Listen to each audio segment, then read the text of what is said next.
Bro ఇప్పుడే eagle cinema చూసిన cinema అయితే ఓకే బాగుంది. అంటే యాక్షన్ ఎలివేషన్స్ కోరుకున్న వాళ్ళకి సినిమా బాగా నచ్చుతుంది. రవితేజ గారు డైరెక్టర్ కొత్త యాంగిల్లో చూపెట్టారు. అంటే బాగా ఎలివేట్ చేసిండ్రు, బాగా యాక్షన్ సీన్స్ బాగుంటాయి సినిమాలో, ఫైట్స్ బాగుంటాయి, highlights action scenes, gun fights బాగా హైలైట్స్.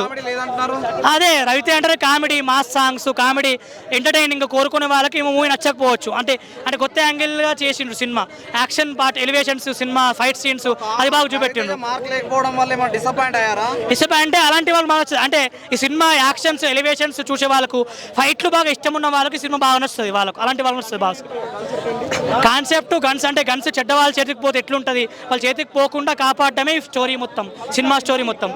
సినిమా అయితే అంటే యాక్షన్ పరంగా హిట్ అవుతుంది. అంటే యాక్షన్ బాగుంటుంది సినిమాలో, యాక్షన్ ఎలివేషన్స్.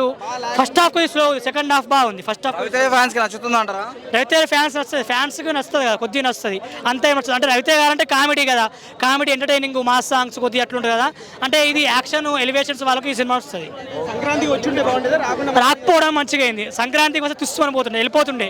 సంక్రాంతికి వస్తే ఇప్పుడు వచ్చి మంచి పని చేసిన, కొద్దిగా పైరు వస్తుంది, కొద్దిగా పైసలు వస్తాయి ఇప్పుడు వచ్చినందుకు. యాక్షన్సే సూపర్ అసలు. సెకండ్ హాఫ్లో యాక్షన్ హైలైట్, సినిమా మొత్తం యాక్షన్ ఎలివేషన్స్ హైలైట్ సినిమాకు, అవే హైలైట్ సినిమాకు.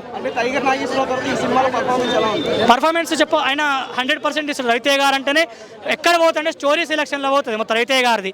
యాక్షన్ అయితే బాగుంది. లేదు లేదు, కేజీఎఫ్ లేదు, కేజీఎఫ్ డిఫరెంట్ స్టోరీ. కేజీఎఫ్ అంతా లేదు, అంటే ఎలివేషన్స్ అట్లా ఉన్నాయని, ఫైట్స్ ఉన్నాయని, గన్ ఫైట్స్ ఉన్నాయని అట్లా అంటుండ్రు, కానీ అంతా ఏం లేదు. Out of 5 3 rating. ఇంకా బాగుంటుండే, అంటే 5కి రేటింగ్ 3. Okay, thank you.